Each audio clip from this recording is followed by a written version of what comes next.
నమో బుద్ధాయ.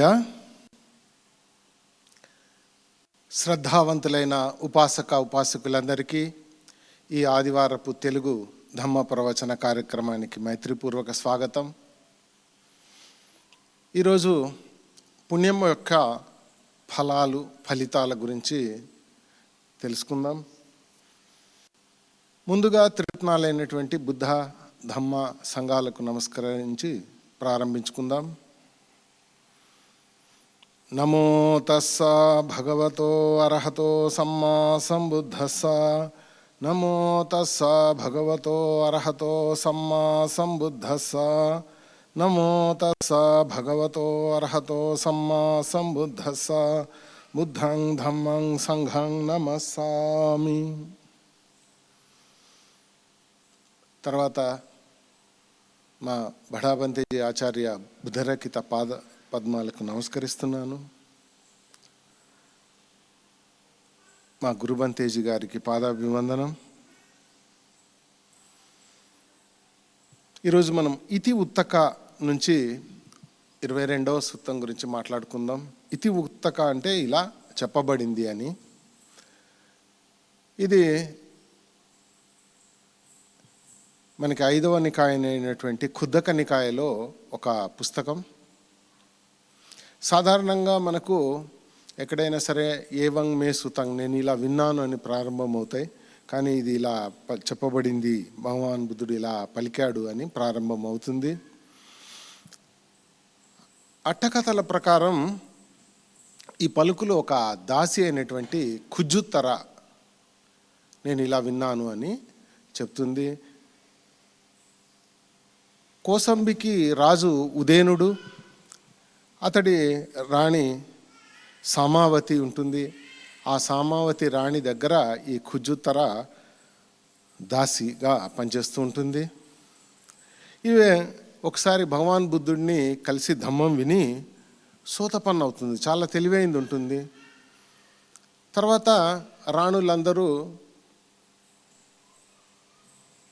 ప్రతిరోజు తమ రాణివాసాన్ని వదిలి భగవాన్ బుద్ధుడిని దర్శించుకోలేరు కాబట్టి ఈవిడిని వినియోగిస్తారనమాట. ఈవిడ రోజు వెళ్ళి భగవాన్ బుద్ధుడి దగ్గర ధమ్మం విని తర్వాత అంతఃపుర స్త్రీలందరికీ ధమ్మాన్ని చాలా చక్కగా నేర్పిస్తూ ఉంటుంది. ఇది మరి సుత్త ప్రారంభంలో మా భిక్కవే పుణ్యానాం భాయిత్థ అని చెప్తాడన్నమాట భగవాన్ బుద్ధుడు. భిక్షులారా, పుణ్యం చేయడానికి మీరు భయపడకండి. మనకు ఆశ్చర్యం కలగవచ్చు, పుణ్యం చేయడానికి ఎందుకు భయపడతారు ఎవరైనా సరే అంటే రకరకాలైనటువంటి కారణాలు ఉండొచ్చు. ఒకటి, మనం ఎవరికైనా దానం ఇస్తే మన ఏదో అరిగిపోతుంది కరిగిపోతుంది అని అనుకోవచ్చు. లేకపోతే ఎక్కువ ఖర్చు అయిద్దని అంతా ఉన్నతమైనవి కాకుండా ఏ ఒకటి వేరే ఏవైనా ఇవ్వచ్చు దానం విషయంలో. అలానే మనం ఉదాహరణకి కోపాన్ని తగ్గించుకునే ప్రయత్నంలో చేస్తున్నాం అనుకోండి, ఎవరైనా సరే అయ్యో మన నన్ను చేతగాని వాడు అనుకుంటారేమో అని ఇట్లాంటివి ఏవేవో భయాలు ఉంటాయి. అంతేకాకుండా మనం మరీ పుణ్యం చేసేసి ఏదో ఉన్నత లోకాల్లో ఉంటే మళ్ళీ ధమ్మం విని నిర్వాణాన్ని పొందే అవకాశం లేకపోవచ్చు. ఇట్లాంటివి ఏమేమో భయాలు ఉంటాయి. కాబట్టి భగవాన్ బుద్ధుడు పుణ్యకర్మలు చేయడానికి భయపడకండి అని చెప్తున్నాడు అన్నమాట ఈ సుత్తాలు. తర్వాత పుణ్యానికి పర్యాయపదాలు ఏంటంటే సుఖం, ఇష్టం, ఆహ్లాదం, ప్రియం, ఆకర్షణీయం, ఆమోదయోగ్యం ఇలాంటివి. నాకు చాలా చక్కగా తెలుసు భిక్షులారా, చేసిన పుణ్యాలకు చాలా కాలం నేను ఇష్టమైనటువంటి, ఆహ్లాదకరమైనటువంటి, ప్రియమైనటువంటి, ఆమోదయోగ్యమైనటువంటి ఫలితాలను నేను చవి చూశాను, అనుభూతి చెందాను అని భగవాన్ బుద్ధుడు చెప్తున్నాడు. భగవాన్ బుద్ధుడు ఇక్కడ ఏం చెప్తున్నాడంటే, బుద్ధుడు కాకముందు అనేక జాతక కథల్లో అతడి గత జన్మల గురించి చెప్పబడింది. అనేక సార్లు అతడు గొప్ప గొప్ప దేవతలుగా పుట్టాడు. తర్వాత ఈ ప్రయత్నంలో భాగంగా కొన్నిసార్లు జంతువులుగా కూడా జన్మించాడు అన్నమాట గత జన్మల్లో. అయితే బ్రహ్మగా పుట్టినప్పుడు ఎందుకు పుట్టాడో ఇక్కడ చెప్తున్నాడు దానికి కారణం. 7 సంవత్సరాలు మెత్త చిత్తాన్ని పెంపొందించుకొని అని 7 సంవత్సరాలు ఆయన మెత్త చిత్త అంటే మైత్రి ధ్యానాన్ని ప్రాక్టీస్ చేశాడనమాట. మైత్రి ధ్యానం అంటే మనందరికీ తెలుసు. మొట్టమొదట మన నుంచి ప్రారంభించి మనం చక్కగా ఉండాలి, బాగుండాలి, ఆనందంగా ఆరోగ్యంగా ఉండాలి, అలా ప్రారంభించి మన కుటుంబ సభ్యులు, ఇంకా అలానే మన వీధి, మన జిల్లా, మన రాష్ట్రం, మన దేశం, అలా విస్తరించుకుంటూ ప్రపంచం, విశ్వంలో ఉన్నటువంటి అన్ని ప్రాణులు సుఖంగా, సంతోషంగా, ఆనందంగా, ఆరోగ్యంగా ఉండాలి అని ఇదొక భావన చేయడం. ఇలాంటిది 7 సంవత్సరాలు చేశాడంట ఆయన ఎప్పుడో ఒక గత జన్మల్లో. దాని ఫలితంగా అతడు సంవట్ట వివట్ట అంటే ఒక కల్పం అంటాము. కల్పం అంటే ఎక్స్పాన్షన్, సంకోచము, వ్యాకోచం అనమాట. సంకోచం, వివట్ట, సంవట్ట, వివట్ట అంటే వ్యాకోచం అనమాట. ఈ లోకం అనేది ఒక్కొక్కసారి దగ్గరికి ముడుచుకుని వెళ్తూ ఉంటుంది, ఒకసారి విస్తరిస్తూ ఉంటుంది అని భగవాన్ బుద్ధుడు చెప్పడం. ఇప్పుడు ప్రస్తుతపు బిగ్ బ్యాంగ్ థియరీ కూడా ఇది వాదన అనుకూలంగా ఉంటుంది. మరి అప్పుడు నేను ఈ లోకంలోకి రాలేదు అంటాడు అనమాట. లోకాలు భగవాన్ బుద్ధుడి ప్రకారం 3 రకాలు. కామావచర లోకం అంటే ఇక్కడ మనం మన జ్ఞానేంద్రియాల ద్వారా తెలుసుకోగలిగేటువంటి లోకం, ప్రస్తుత లోకం, ఇది కామావచరం. తర్వాత రూపావచరం అంటే అక్కడ ఫైన్ మెటీరియల్ అంటారు, సూక్ష్మమైనటువంటి రూపాలు ఉంటాయి. తర్వాత రూపావచర అంటే అక్కడ రూపాలు కూడా ఉండనటువంటి లోకాలు ఉంటాయి అన్నమాట. సో ఇక్కడ సంవట్టమాన అంటే సంకోచం జరిగినప్పుడు నేను అభాసర లోకంలో ఉద్భవించాను అని చెప్తున్నాడు అన్నమాట భగవాన్ బుద్ధుడు. ఈ లోకంలో ఇట్లా సంకోచం జరిగేటప్పుడు ఇక్కడ ఉన్నటువంటి ప్రాణులు ఏమీ ఉండవు అని మనకు ఈ మన పాలి గ్రంథాల వల్ల తెలుస్తుంది. అక్కడి నుంచి వాళ్ళ రకరకాలుగా లోకాల్లోకి వెళ్తారు అని చెప్తుంది. అట్లాంటప్పుడు ఈయన అభాసర లోకం అంటే గొప్ప వెలుగు ఉండేటువంటి లోకంలో ఉద్భవించాను అని చెప్తున్నాడు. వ్యాకోచం చెందేటప్పుడు శూన్య బ్రహ్మ ప్రసాదంలో ఉద్భవించాను. ఈ బ్రహ్మ అనేటువంటిది కూడా ఉంటుంది. కాకపోతే దీంట్లో భగవాన్ బుద్ధుడి దాంట్లో దేవతలు కానీ బ్రహ్మలు కానీ శాశ్వతమైనటువంటి వాళ్ళు కారు. వాళ్ళకు కూడా కాలపరిమితి ఉంటుంది. దేవతలైనా సరే వాళ్ళకి ఒక్కసారి పుట్టుక ఉందంటే వాళ్ళు మరణించడం, అంతేగాని సర్వశక్తివంతులు గారు, అంత తెలిసిన జ్ఞానవంతులు కారు. అయితే అక్కడ నేను బ్రహ్మనయ్యాను, మహాబ్రహ్మనయ్యాను, తర్వాత వశవర్తినయ్యాను అని చెప్తున్నాడు అనమాట. తర్వాత 38 సార్లు దేవేంద్రుడైన శక్రుడినయ్యాను. తర్వాత 100 సార్లు చక్రవర్తి మహారాజునయ్యాను. ఇవన్నీ దేనికి అంటే 7 సంవత్సరాలు మెత్తాభావన ధ్యానం చేసినందుకే దాని ఫలితంగానే ఇవన్నీ అయ్యాను. తర్వాత ధార్మికుడిగా, ధమ్మరాజుగా నలుదిక్కులు గెలిచి అల్లర్లు లేకుండా చేశాను. 7 రకాలైనటువంటి రత్నాలను కలిగి ఉన్నాను అని చెప్తున్నాడు. అంటే చక్రవర్తి అయినప్పుడు 7 రకాలైన రత్నాలు ఉంటాయి. ఒకటోది చక్రరత్నం అంటే చక్రం ఉంటుంది అంటారు. తర్వాత హత్తిరత్నం ఏనుగు ఒకటి ఉంటుంది ఆయన వెళ్ళడానికి. తర్వాత అస్సరత్నం మంచి గుర్రం ఉంటుందంట. మణిరత్నం అంటే విలువైన మణి ఉంటుంది. తర్వాత ఇత్తిరత్న అంటే అనుకూలవతి అయినటువంటి భార్య ఉంటుంది. తర్వాత గహపతి రత్నం అంటే కోశాధికారి.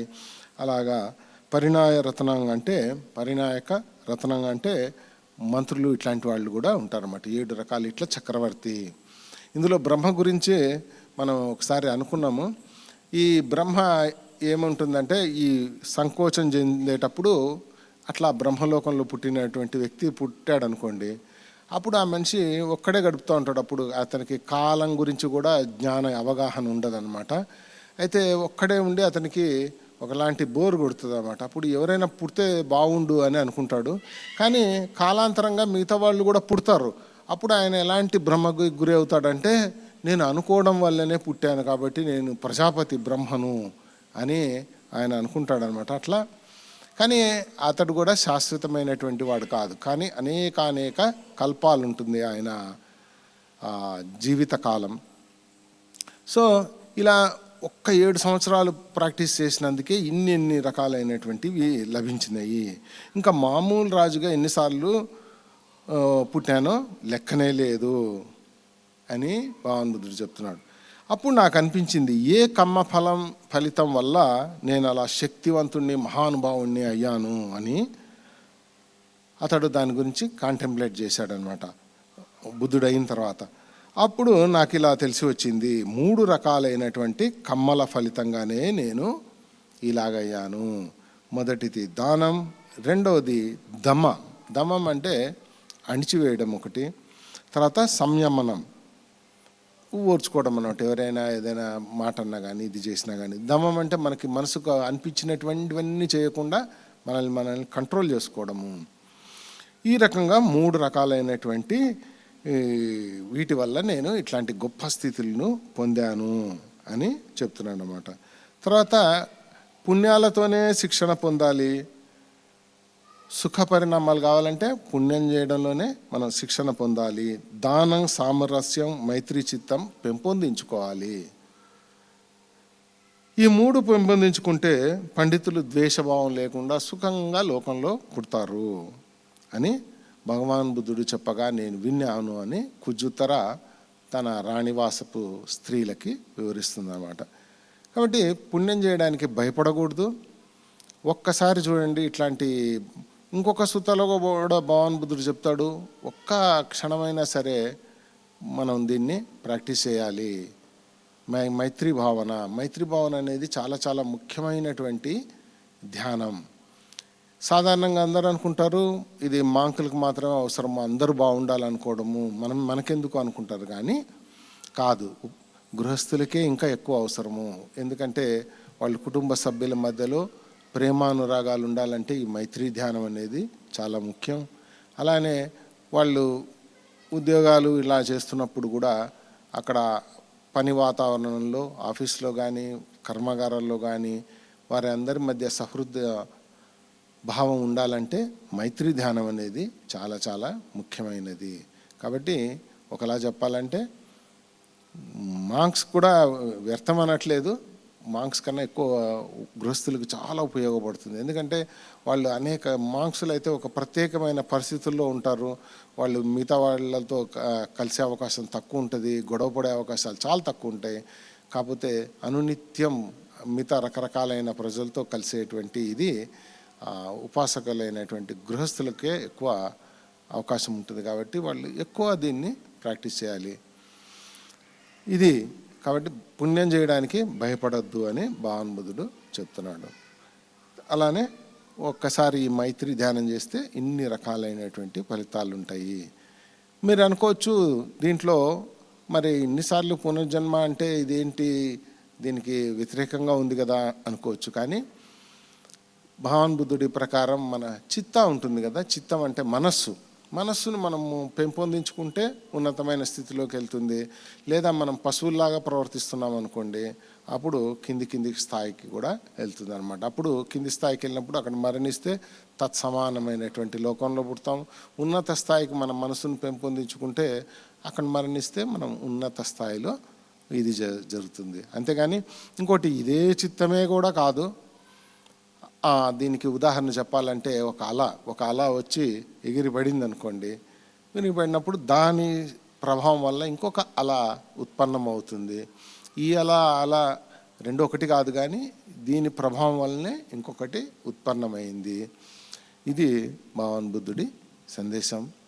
మరి మీరందరూ ఇట్లా పుణ్యకార్యాలలో భయపడకండి అని భగవాన్ బుద్ధుడు చెప్తున్నాడు. పుణ్యకార్యాలు చేయడంలో ఏమాత్రం భయపడకండి.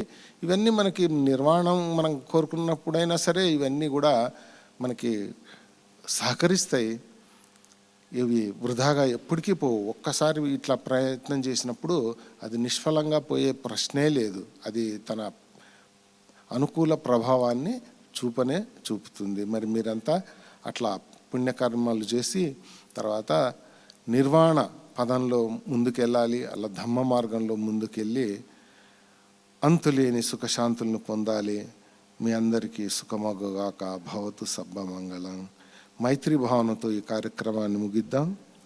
सुखी भवेयं निर्दुःखो अहं नित्यं अहं विया हिता च मे सुखी होन्तु मज्जठा च थवेरिनो इमां हि गामाख्येतां हि सत्ता होन्तु सुखी सदा ततो परञ्च राज्येषु चक्रवालेषु जन्तुनो साधु साधु साधु।